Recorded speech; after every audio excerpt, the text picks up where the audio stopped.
UFC 317. We're just a couple days away, and we're going to break down this whole entire card. I planned on getting this out a little bit quicker, but I've had a little bit of sickness issues come up this week, so I haven't been able to get this out on time as normal as I would like to. But nonetheless, we're going to get right into it. We're going to break down this whole entire card. This is going to be an amazing event. We've got International Fight Week in Vegas. We've got UFC 317, Ilia Topuria taking on Charles Oliveira for the vacant lightweight championship of the world. And then we also have a flyweight championship match between Alexandre Pantoja taking on Kai Kara France. That one should also be another banger. We've got a whole card full of just amazing fights. We're going to break down this whole entire card. I'm going to give you my picks. I'm going to give you my predictions. And at the end, I'll probably give you my parlays. If you stick with me, we'll see how it goes. If we're all maintaining, we're getting through this. We will give you some parlays at the end so you can put them in or fade them, whichever you want to do. I've been on a hot streak. We're continuing to make money week after week on these UFC cards. So stick with me. Hit the like and subscribe. Let me know in the comment section who you're picking for these fights. I'll let you know who I'm going with heavily on these fights. I don't have a bunch of bets of individual fighters that I'm necessarily going to put in this week. I'm going to stick with my mainstays and I'm going to go with the ones that I feel the most confident in. So stick around. We're going to go through this whole card. I'll give you who those confident picks are, and we will break down this whole freaking thing. Let's do it. All right, so opening up the prelims, we have a middleweight matchup between two newcomers. We got Jackson McVeigh taking on Christopher Ewart. Both of these guys are brand new coming into the UFC. Neither one of these guys are very highly experienced as far as their opponents go. They have not fought high levels of competition. When I'm going back just watching the tape, this is a good fight to just kind of test your test your skills as far as who you're going to pick and see if that works out with you. Um, from what I see when I'm watching Christopher Ewart, he's probably the out of these two, he has fought what I consider to be the higher level of competition. A lot of the fighters that he's fought, they do have at least a few fights under their belts. Some of the people that Jackson McVeigh is fighting are, you know, look like they're bringing him in off the streets. I'm not very highly impressed when I'm watching them. And the thing about him is he seems to be a very, very aggressive fighter. He's very push forward. He always tries to see if he can get the finish in the fight. And most of the times, as far as right now, he has been getting those finishes. Christopher Ewart, on the other hand, just he looks a little bit like he could be on the slower side out of these two. Neither one of them, I don't think, are going to possess a whole big amount of speed between the two of them. So I don't think it's going to be that big of a difference between them. But I just think that Jackson McVeigh was obviously on the card before Christopher Ewart. He was originally scheduled to face Cedric Dumas. Cedric had some issues with his ankle monitor, I think, going off and trying to figure out how that was all going to work out and him fight and remain having an ankle monitor on his uh his ankle. So well, this one with them bringing in Christopher Ewart, I know I did hear that both these guys were scheduled to be on the Contender Series coming up. So they obviously were probably preparing, and they're in that mode where you do have to be ready at all times. But Jackson McVeigh is going to have a slight size advantage here, and from what I see on the ground, he is the more aggressive person. He's always hunting for that finish, and I'm going to side with him just because I do like the value that they're putting on him. Christopher Ewart seems to be climbing, and I'm not really sure why because based on the tape, he does seem like he's got skills. I'm not saying that, but he doesn't seem like he's that overpowering of a puncher. He doesn't seem like he has a lot of knockout power. Where, on the other hand, I think McVeigh actually comes at you with some violence, and I'm thinking that if anything, he can probably get this finished either by knockout or submission. He's got skills in both departments. He is a pretty decent grappler. But again, the levels of competition are very low. I wouldn't trust enough of either of these guys to put a bet down on it. And like I said, I'm trying to be very careful with how I'm placing my bets this week. I have some heavy favorites that I'm gonna be loading up on, so to speak. So I'm not gonna place a bet on this, but my pick in this one, I'm gonna go with the underdog, Jackson McVeigh, to get this done. I think he's got the skills a little bit more on par with what I consider the UFC to be, and I think he's kind of got that dog in him. I don't know why I'm saying this yet. We'll see how this turns out. This could be a complete surprise. Christopher Ewart may shock the crap out of me and end up being something that I didn't see coming. But my pick is going to be Jackson McVeigh. I think he gets this one done. I'm going to say this one doesn't go past 2.5 rounds. So I think that under 2.5 is where I kind of like this. I think both these guys are going to be trying to make a point as far as their first match in the UFC, and I think Jackson McVeigh is going to get it done. So Jackson McVeigh is my pick in this first matchup. The heavyweight division, we have a matchup between the 8-1 Jhonata Diniz taking on 7-0 Alvin Hines. I'm going to tell you straight up on this one, my pick is going to be Jhonata Diniz. I've watched Allen Hines on tape, and nothing that I'm seeing impresses me. His level of competition that he's taking on looks like they were picked up off the street and brought into, and it's a very, very low level. And when I see him prodding forward, I'm just gonna say that he sucks. Like, if for a 7-0 fighter, I've heard all kinds of, like, mild praise. He's decent. He's got this. He pushes forward.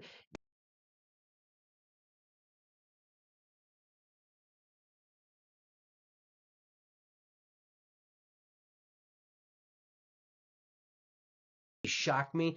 He's what I'm considering out of all the people that I have watched on this fight card, he's probably the lowest level of competition that you can possibly get. So Jhonata Diniz has to win this fight. He has to win this fight. If you do not win this fight, I think both of you should be cut. I don't think Alvin Hines should even be in the UFC. I think they brought him in. He is a replacement. So this originally was supposed to be a matchup between Jhonata Diniz and Justin Tafa. So the levels of competition, he's now facing somebody that is a very winnable matchup. The one thing that Hines is going to bring to the table a little bit more than Tafa would have, well, way more than Tafa would have, is the threat of the takedown. But when you watch this guy try and take people down, it looks slow, it looks telegraphed, and there is absolutely no, in my eyes, I don't see any threat. Even though, I mean, you're talking about Deniz, who just got done taking on Marcin Tybura. There, he did get taken down, and I can understand that because Tybura is a high level fighter. He's fought very, very high level competition in the UFC. That is not Hines. Hines, I don't see him being able to take Deniz down, even though Deniz doesn't have great takedown defense. I don't think he's going to be able to get it to the ground. And when I see him fight, he's flat-footed. He's not bouncing on his toes. When you watch Deniz, he's constantly movement. Even though for a big guy he is athletic, he does have that kickboxing background. I don't see any way that Alvin Hines is going to pull this fight off. I would be shocked if he does. My pick, I this is probably one of my most confident picks, and I don't do this very often for heavyweights, but I just see such a huge discrepancy when I watch both of these guys. I'm fully on Deniz. He's going to be in parlays, yes, and he's too far out there to put a single bet on, so I won't do that. But I would this to me is a perfect example of a fight that goes over 1.5, because even though I am saying that Deniz is a very much more talented fighter than what I see in Hines, I also do think that he is not necessarily going to be threatening so much inside that 1.5. I think Hines, if he does get it up against the cage, he could cause a little bit of lag in or delay in him getting finished, which I think is going to come, but I think it's going to be probably later in round two when he gets this done. But I think it goes over that 1.5. So my pick is going to be Deniz, but if I'm going to bet it, I'll put Deniz in parlays, but I will also go with that over 1.5. And I think I'm going to go, I think I feel pretty safe putting that in because I don't see a lot of finishing power, even though Deniz does have some finishes in the UFC. I don't necessarily see that always being the case with him. So I'm gonna go Deniz, but over 1.5. I do like that line right there. So probably gonna put in a bet on the over 1.5. All right. So I had to go back and re-record some of this because it didn't record and it didn't pick up my original video. So I've had all kinds of trouble this week, but some of it stayed. So I'm going to continue with my breakdown. I'm going to give you this. I'm going to fill in the pieces here and go back and get this video out as quickly as possible. Some of these are going to be a little bit more updated because I have seen the weigh-ins. I have seen the face-offs tonight. So we're you know, less than 24 hours out from this match. So I'm definitely jacked up, pumped, ready to see this. But I'm gonna go back and fill in some of these pieces. And it looks like one of them that was is going to be officially missing from my original video that I did is going to be the Niko Price and Jacobe Smith fight. This is going to be a welterweight matchup, and both of these fighters are coming in. Obviously, Jacoby Smith is going to be the new guy on the block. Niko Smith has been around the bend quite some time now, and we know what he's going to bring. He's an exciting fighter. He is getting a little bit older, though, and it seems like he has taken some punishment in some of his last fights. Everybody's going to remember that Robbie Lawler knockout when he came out and just floored him right away. Other people, Niko's had some very good moments in his career. He's definitely put together some pretty impressive wins, but he's just getting a little bit long in the tooth. He's had a lot of fights now, and you always have to kind of you know that he's still doing it because he loves it, but I just think this newcomer is going to be too much for him. I think Jacoby Smith is going to be he's going to be better everywhere this fight can go, and I do think that this minus 2100 is a little bit ridiculous as far as the odds go, but you have to side with Jacoby Smith in this case. I think he's been impressive in his first his contender series win and then his debut. So I'm gonna think that he is going to be able to keep it going and get this win against Niko Price. So the pick is going to be Jacoby Smith over Niko Price in this one. I say he gets it done by second round knockout. All right, next up in the lightweight division, we have a fight between Terrance McKinney taking on Vyacheslav Borshchev. They've already, like I said, I am having to go back and record some of these again. So we have seen the weigh-ins, and it looks like McKinney did come in a little bit heavy originally, and then they had to get out the box, and he did end up making weight just barely. I think he hit the 156. So he looked a little rough. I'm not gonna lie. When I saw the face-offs, he obviously looks a little bit more hydrated, a little bit better. But you got to always wonder how that weight cut is going to affect him. I had already picked Vyacheslav Borshchev as the underdog in this fight. When I look at these two fighters, McKinney is such a all or nothing fighter in the first round that that's going to scare me. If he's not going to be able to get Borshchev out of there, I look for Borshchev to be able to take over in the later rounds. And like I said, McKinney, even if he's using his wrestling and it's successful in the first round, you always have to worry because the second round and the third round, they're going to start on the feet. And if he is not going to be able to keep up with the striking, which the only thing that I am worried about, honestly, with McKinney is the cardio, and especially with this rough weight cut that he just had. Vyacheslav looks good when he comes in. He looked good at the weigh-ins. He was on point with his weight. So my pick is still going to be Vyacheslav Borshchev to get this done. I think it's gonna come in the later rounds. I do not see this fight going the distance at all. I think this is gonna be one that if you're on the McKinney side, you're looking for a first round knockout or a submission. If you're on the Vyacheslav Borshchev, you're hoping that he can make it through that first round and not get subbed or knocked out, and then later on take over in the rounds. And I think that's going to be what we're going to see. I think he's the more competent striker out of the two, and I think that he has the durability when it comes to the later rounds. So my pick is going to be Vyacheslav Borshchev over Terrance McKinney in this one. Like I said, I think he gets it done by second or third round knockout. Next up, we have a middleweight matchup between Jack Hermansson and Gregory RoboCop Rodrigues. I'm a little bit biased on this one, but not so biased that I can't make a proper decision. This is a fight that honestly I like Gregory Rodrigues. I like the way he fights. He did take a loss in his last matchup. That was a 5 round fight, and most of the times when you see Gregory Rodrigues in a 3 round fight, he's pushing the pace. He's winning the opening rounds.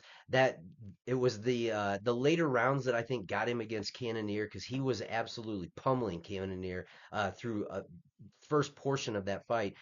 Jack Hermansson, on the other hand, he's a little interesting because he does have that in and out type style, almost like a karate type style, but he does have a decent ground game. The one thing that I question is, will he be able to implement his ground game due to not being able to get it there? I don't know that you're going to be able to take RoboCop down. RoboCop has a pretty good takedown defense, and he's also got good BJJ himself, and he knows how to defend takedowns and knows how to defend against grapplers. So I think this is going to be a mostly striking match.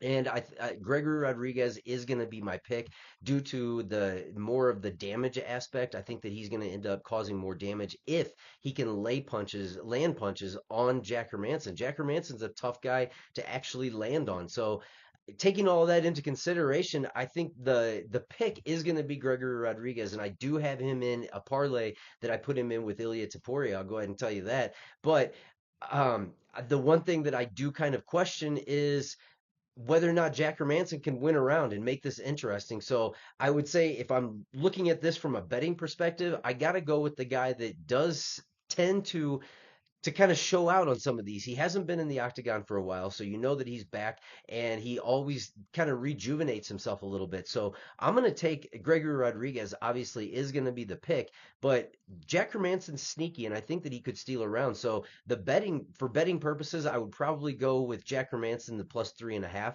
because I think you're getting right around plus odds for that. And I think that he can steal around on Gregory Rodrigues if he doesn't get knocked out, but you always have to fear the knockout. So be safe. Take Gregory Rodrigues. He is going to be my pick for beating Jack Hermansson in this one. But I definitely think this is a fight that can go a little bit longer. Not saying that it'll go the distance, but there's going to be some moments there where you're going to be wondering if the pace is just kind of right for Jack Hermansson, I believe. So we'll see how this fight goes. But Gregory Rodrigues is going to be the pick. But on the betting side of that, I would look more towards the plus 3.5 for Jack Hermansson. Next up, we have a women's flyweight matchup between Viviane Araujo, and she is taking on Tracy Cortez. Tracy Cortez obviously has a very good wrestling based style. She's not too big in the striking department. She's not a power striker or anything. On the other hand, you have Viviane Araujo, who is more of that heavy striker that you see on the feet with not as much of a ground game as you as Tracy Cortez, obviously. So this fight can go a couple different ways. Obviously, when you're looking at the betting lines, I think the betting lines are too wide for me to trust Tracy Cortez to get this done. Yes, she does have what I consider to be a very, very high level win against Jazz DeVicious, but she did lose her last matchup against Rose Namajunas, and that was predominantly because she could not get the takedowns. On the other hand, when you look at Viviane Arroyo, she's taken on some pretty high level competition. She did have her last matchup. She did beat my girl Karine Silva. I got to give her credit for that one. I didn't expect her to come out of that one with a win, but she did. So she proved her toughness in that one, and I'm not too necessarily worried about the age difference in these. I think Tracy Cortez is coming in at 31 or 32, I believe I saw, and Arroyo is coming in at 38 years old. But I don't see that she's fallen off just yet. She does have, like I said, some pretty high caliber fights that she's been in against some very upper level opponents in her division. So I think this is a matchup that she can win if she can keep it on the feet. That's the one question. Is her takedown defense gonna be enough to withstand? Because I think that if it does stay standing, she's gonna win the striking battle between her and Tracy Cortez. I think she's the more high level striker out of the two. But my only question is, can you stop the takedowns? If you can stop the takedowns, I do believe that you can win this fight. I think it's going to be a fight that does go the distance. So my bet would be on the over 2.5, or taking that Viviane Arroyo to at the plus 3.5. I think is a decent bet. I know it's a little bit steep right now. I saw it at minus 180, but if you're looking for a parlay piece, most of these women's fights, I think it's about 70% of women's fights go over the 2.5 rounds or go to decision. So if you're taking it by decision, you stand a pretty good chance of cashing that one. Neither of these girls are necessarily what I would consider finishers. So I think you're going to get pretty decent return if you are looking for that over 2.5, or if you're going to put it in for fight goes to decision. But judges are always weird. You never know what they're going to see, especially since Vegas, we know they don't necessarily judge heavily on the wrestling factor. So we'll see how this one goes, but my pick is going to be Viviane Araujo to win by decision. All right, next up in the featherweight division, we got a battle between Hyder Amil, 11-0, taking on fairly newcomer Delgado, Jose Delgado. He's 9-1. He's had a contenders match, and then he's had one fight. I believe it was Connor Matthews that he ended up finishing. Yeah, finished Connor Matthews on his debut. And Hyder Amil, if you've seen him, he's a very high pressure fighter. He's got great cardio. He is always going to be coming forward. He does have a good wrestling base as well. He's kind of lacking as far as his takedown ability, but it can be decent because he goes for it constantly. He'll throw some punches, and then he'll shoot for a takedown. He's also the guy that just I can't remember the fighter that he actually was fighting, but he got him up against the fence and just absolutely unloaded a barrage of punches against him. I believe it was Zhang Yong Lee, I think, was who he just unloaded on him, like 25 punch to 30, or I don't know how high it was, but it was ridiculous. It was a high punch volume, and he just kept going. He doesn't seem to tire as the fight goes on. He's not necessarily somebody that's a all around finisher from what I would see. And Delgado, on the other hand, he is a finisher. I think that this is one of those fights that you've got a finisher against a guy that has been finished and can finish people. It's one of those fights that I don't think it's going to go the distance. I think Hyder's going to come out there and he's going to be guns blazing. He's always down to fight, and he always brings it. And I've gone back and forth on this pick quite a few times now. I am I'm hesitating here to do a flip right now, but actually, yeah, I am gonna do a flip. I'm gonna go in this. No, I'm not. No, I'm not. Not in this time. Not this time. I'm gonna go Jose Delgado on this one. I think that he's that finishing ability. I want to see what it's like against somebody like Hyder Emil, who is going to bring it. But listen, this is one of those fights that I think is, again, if it goes to decision, then I think it's going to be a split decision, and Hyder Emil can win a round. So I would look into, if you're agreeing with me on that one, look into getting that +3.5 for Hyder Emil, because you're going to get decent odds on it. And I do think that that is a bet that hits, because he can take a punch, and he's very durable. And if he wins the fight outright, then you've hit that bet no matter what. If Delgado wins, you know, that it is what it is. But I think Hyder Emil stands a very good chance of making it very interesting. So my pick is Jose Delgado to win this fight. But if you're betting it, I would say take the +3.5 for Hyder Emil. I think you're getting a good deal on it, and that's the way to go. I tried to tell you from here on out, this card has nothing but great fights up on it. So we are going to start off, we're going to bust into this main card here. We've got Payton Talbott taking on Felipe Lima. This is going to be an amazing matchup. This is going to be a bantamweight matchup. Lima, as you know, has come kind of taken the UFC by storm here. He's had two very, very tough matchups on his first two in the UFC, taking on Muhammad Naimov and then coming back with Miles Johns. He finished Muhammad Naimov and then actually got a decision win over Miles Johns. So his skills, obviously, he's already working himself into some of the upper tier fighters in the division. Payton Talbot, on the other hand, his biggest win so far, I would say, is probably Cameron Simon. He has shown that he does have some pretty decent striking abilities, and his last matchup showed that his ground game is lacking a little bit. His takedown defense, it was very, very underwhelming against Ronnie Barcelos, but Barcelos did get that decision win there. He ended up making it interesting in that third round. He ended up showing that he does have a pretty decent gas tank. But the other hand, Felipe Lima has a very, very good gas tank as well. When he came in on short notice against in his debut matchup against Muhammad Naimov, he showed right there. Naimov is a very, very tough opponent. He's very, very tough to get out of there based on what we just saw in his last fight. He's durable. He's all around skilled, and Lima was able to get him out of there. I think this is going to be a matchup that it's going to be a stand up matchup for the most part. I think because mostly because I think Lima wants it there. I think Lima's exciting, and but he's got the ground game that if it needs to go to the ground, I think he's well equipped there as well. I think I would look for Payton Talbot to have at least improved mildly in his takedown defense.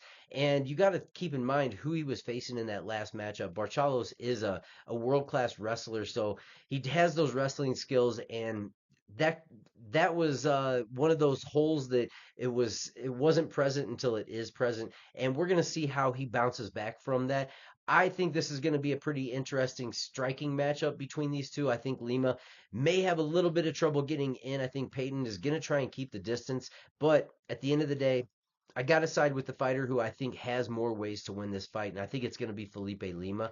The odds are continuing to stretch a little bit wider than I feel comfortable betting this. I was fully on Lima at first, and then I started rethinking it. Went back and watched some of those fights again. Peyton Talbot's stand up is pretty decent. He knows how to keep range, and when he does choose to unload, he's pretty he can be pretty dominant and can look very, very good. I don't know what we're gonna see against Lima because Lima I think has better striking. I like who he trains with more at MMA Masters, and I also think that his ground game is on a pretty different level than what we're gonna see out of Peyton Talbot, especially at this level. They're right around that same age, so there's no age discrepancy there between them. I think that this is going to be a matchup that Felipe Lima has more ways to win. So I'm going to side with Felipe Lima, but I think this is a fight that also is going to go the distance. And in that case, when you're looking at Peyton Talbot and how far they have him spread out, it's not a bad bet in my mind to take him at a +3.5 spread, just because I do think that he's capable of winning a round. Lima, he showed in that Naimov fight that maybe he slows down a little bit in the later rounds, and if Talbot's able to put on pressure and is able to make it difficult for him in the wrestling department, that could wear his energy down a little bit more and allow Peyton Talbot to possibly take over later in rounds. But like I said before, this is a tricky fight to call. I'm going Felipe Lima because I think he has more ways to win, but I would not be surprised in the least if Peyton Talbot was able to make it interesting. A possible split decision is where I see this going. But the side is on going to be on Lima.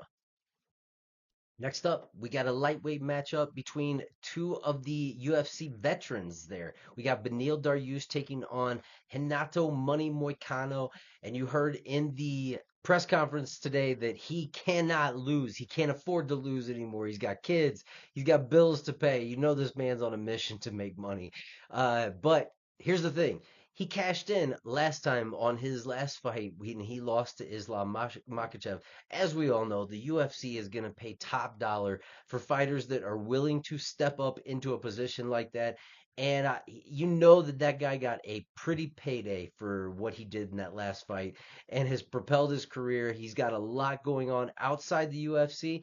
And Dariush, on the other hand, even though I'm more impressed with Moicano's resume that he's put up with wins over Jalen Turner, Drew Dober, and just facing Islam gives him a little bit more experience in that realm, even though that fight didn't last that long. But he's also that win over Benoit Saint Denis, and then Jalen Turner, Drew Dober, like I said, and Brad Riddell are his like last five of his matchups. And then on the other hand, you've got Beneil Dariush, who he is fighting high level competition, and he's losing to the best basically. Charles Oliveira and Arman Sarukian are his only losses in the last five fights that he's had. Other than that, he has beat Tony Ferguson, which was an aging Tony Ferguson. So you got to keep that in mind there. But that still was 4 years ago, so that was quite a while ago before Tony actually started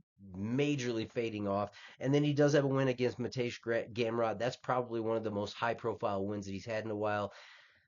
I'm gonna side with Dariush in this one. I think that if you're getting plus odds on Dariush, I don't think he's a bad bet. Like I said, he's losing against the top fighters in the division. And the one thing that I am kind of worried about is that he's getting finished.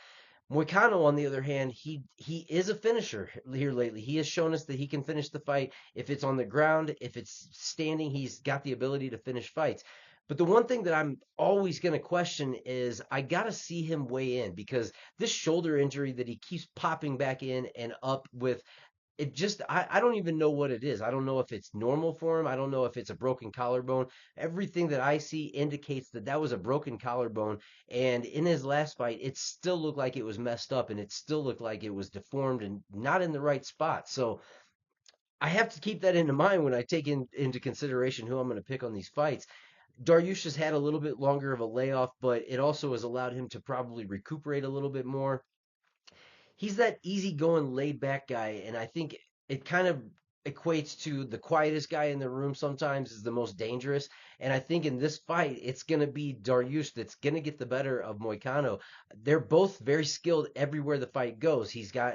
They've both got a decent stand-up game, and they both have ground submission skills and grappling skills.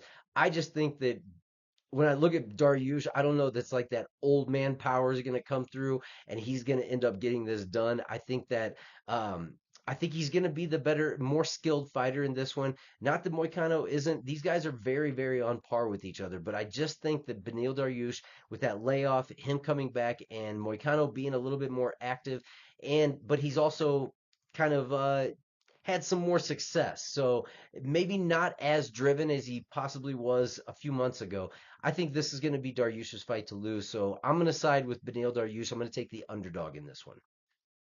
Next up, we got probably what could be the fight of the night on this whole card. We got flyweight matchup between Brandon Royval and Joshua Van. This is going to be a really, really top-notch fight, I think. Brandon Royval obviously wants to get back to that title shot.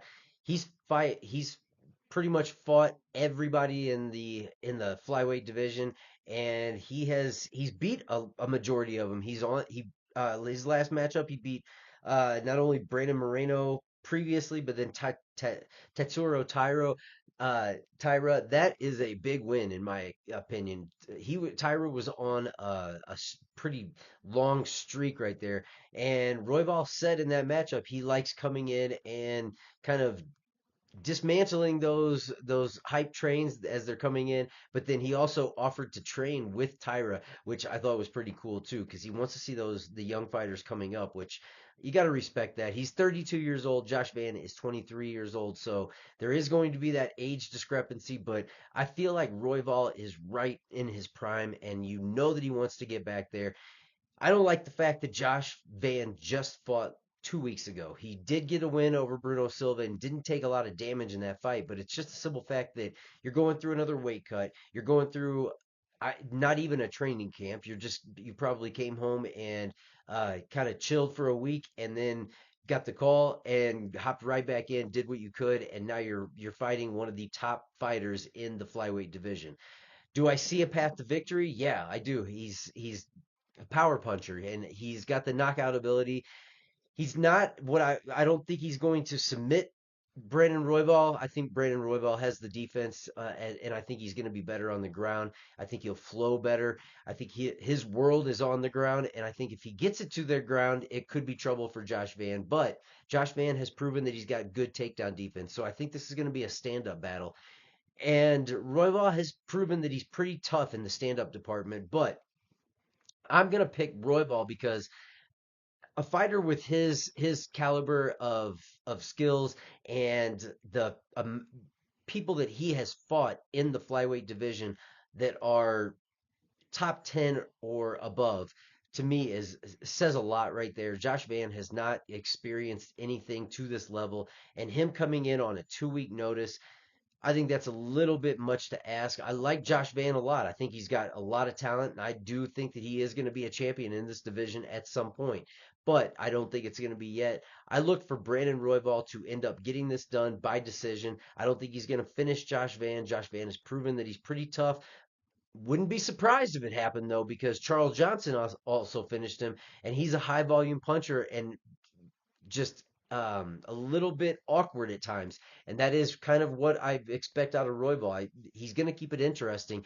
And I love the betting side. If you're not fully on Royval, this is another one of those plus spread bets that you could get. And I think you're getting good value on it because they don't have it priced out of the range that it makes sense right now. So if you think that he's got a chance to win this matchup, that would be a good bet. If you want to take the underdog, he's sitting right there at underdog status, and I don't think that's right. I think it should be flipped. So I'm going Brandon Royval to get this done by decision against Josh Van this weekend at UFC 317. It is main event time. I'm not even going to bother to tell you to hit the like and subscribe button and hit your notifications. But we are there finally at the main event, and we've got Ilia Topuria taking on Charles Oliveira for the vacant lightweight championship of the world. Islam Makhachev went to the welterweight division. He's going to be facing Jack Della Maddalena, and he vacated his lightweight title. So we are going to see how this plays out. Ilia Topuria has a chance to get in that legendary status that you've seen that Connor ascended to, that obviously people hold like Daniel Cormier. He's in there. And what I'm talking about is the two division champion reign. Israel Adesanya tried to get there. Um, Pereira got there. So you've got some fighters that are definitely there, but let's see how this goes for Topuria. I will tell you straight off the bat, straight right now, I'm a huge Topuria fan. I have been since he started in the very beginning. There's just been something about the guy, and he's continued to win. He is 16-0, Charles 35-10.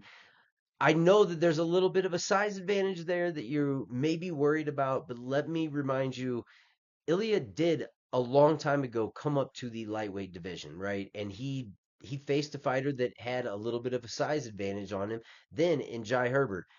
And yes, Jai Herbert did kick him in the head. It did not knock him out, and he came right back and absolutely flatlined Herbert. It's almost like it irritated him, and he ended up just putting more into the punch that actually knocked knocked him flat out. But look, this is one of those fights that, yes, I'm biased. I'm gonna pick Topuria. I'll tell you that straight off the bat. It's been picked since it first got announced, and I think he is gonna get that lightweight title. And I think that his rise is the same type meteoric rise that we're seeing that Conor McGregor had a long time ago. And think what you will of Conor. I don't know, opinions vary on where you stand with him now. I am strictly talking about the fights and the fighting ability when he was on his way up. That was a very, very meteoric rise. I love seeing history being made, and I'm rooting for it to be made, honestly, in this next fight. I want him to win this championship. So, of course, I'm going to pick him, and I'm rooting for him to pick him. But here's the reasons. He's the type of fighter that to this point in his career, I have not seen him not be able to control where the fight goes. He has excuse me. He has skills on the feet. Obviously, his boxing skills are top notch. His his ability to wrestle and the BJJ to go along with it. I mean, you're talking about somebody that I have seen who seems like they're the complete fighter right now, and the 16-0 record does kind of indicate that. But when you look at all the aspects, Charles, he constantly does get hit in all of his fights.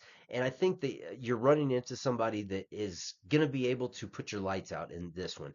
Even though he is coming up to the lightweight division, and we're going to see how that translates. But remember, he's already been here once and it did translate and he did get his knockout here. So I don't think it's anything that can't be done. Look, he's going to hit Charles hard. And I think this is going to be one of these fights. The one way that I do see that Charles could win this fight is by a prayer submission, honestly, because the the one thing that I think Ilia might have to worry about, but again, you've got a wrestling based fighter here who that's where it all started, and I'll take a wrestler who knows how to stay out of submissions, and I think he has that ability to do that because he knows the submission game as well. So in that realm, I think if Topuria does drop Charles Oliveira and then follows it up with ground and pound and gets a little bit too carried away trying to finish the fight and he doesn't end up doing it and Charles throws up a Hail Mary and ends up getting that submission. Other than that, and I am not going to bet on that. I will tell you that right now. So other than that scenario right there happening, I think that Ilia Topuria is going to do close to exactly what he says he's going to do. And I think it's going to be one of those. I don't think he's going to get it in the first round. I think it's going to come in the second round. But I think he's going to knock Charles out. And I think he is going to continue on up the ladder 17-0 and new lightweight champion of the world of the UFC, Ilia Topuria. I think he gets it done. I am putting him in parlays. And just like I said, I would. I'll give you at least one of these parlays because you know what? We'll probably want to come on tomorrow and put in some real bets. But let's see, which one do I want to pop out there? Let's give you that first one that I already told you was going to be coming anyway. So the first bet that I did put in, and I did put in this quite a while ago before the odds actually changed, and I'll tell you what I got on them. I put a three pick parlay in at plus 148. It has Jhonata Diniz on the money line, Alexandre Pantoja on the money line, and Ilia Topuria on the money line. Ilia came in at minus 410 at that moment, minus 245 for Pantoja and minus 238 for Jhonata Diniz. Now, this is obviously Diniz is up over 300 now. I think Topuria has gone up to minus 455, and I know that Pantoja has continued. I think he might have dropped, and he's kind of hit back at that minus 245 range again. So overall, this is a plus 148. Whatever your unit size is, get your money and skate out with that one. That I really like that parlay. I think it hits. I'll give you one more, and I'll also say that I went a little heavy on one of these fighters. Um, I Jhonata Diniz. I've got a lot of confidence that he can get this done because after watching the tape on Alvin Hines, unless there's something that I am missing about the level of competition that Alvin Hines has been facing, this is a matchup that if Diniz doesn't win, like I said, he probably doesn't deserve to be in the UFC anymore. I think he's got wins that are better already in the UFC than this. So I'm going to trust that he can get this done. But I'll give you another parlay, one more parlay for you here. We're going to do Gregory Rodrigues and Ilia Topuria on that one. And that is a minus 123. So not quite your plus odds, but I told you that I would give you two at the end. There they are.